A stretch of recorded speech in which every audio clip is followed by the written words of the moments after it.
হায় রে হায়, নিজ ছেলে হইয়া আপন মা বাবারে কুপিয়ে হত্যা করল।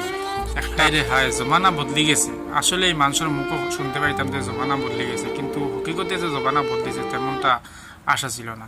যে নিজের ছেলে হইয়া নিজের মা বাবারে মানে কুপিয়ে হত্যা, এমন একটা রহস্যজনক ঘটনা আমরা দেখতে পেলাম যে একই সাথে দেখেন কুপিয়ে হত্যা করছে। আপনারা ভিডিওর মধ্যে দেখতে পাইতরা যে দুইজন লাশ এখানো। যে মানুষ এতটুকু নরপশু হইতে পারে সেটা আমরা কখনোই তুলনা করতে পারি না। কারণ দুই টেঙ্গি মানুষ বেশিরভাগই দেখা যায় এইরকম মানুষে নিজ ছেলে হইয়া নিজের মা বাবারে হত্যা করলো, তাও দা দিয়ে কুপিয়ে হত্যা। এত একটা দুঃখজনক ঘটনা, সেটার উপরে আর কোনো ঘটনা হইতে পারে না।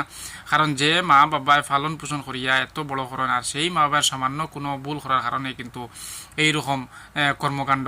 আসলে এই সরকার প্রশাসনের কাছে আমার একটা দাবি যে এইরকম কর্মকাণ্ডে যারা লিপ্ত থাকেন, বিশেষ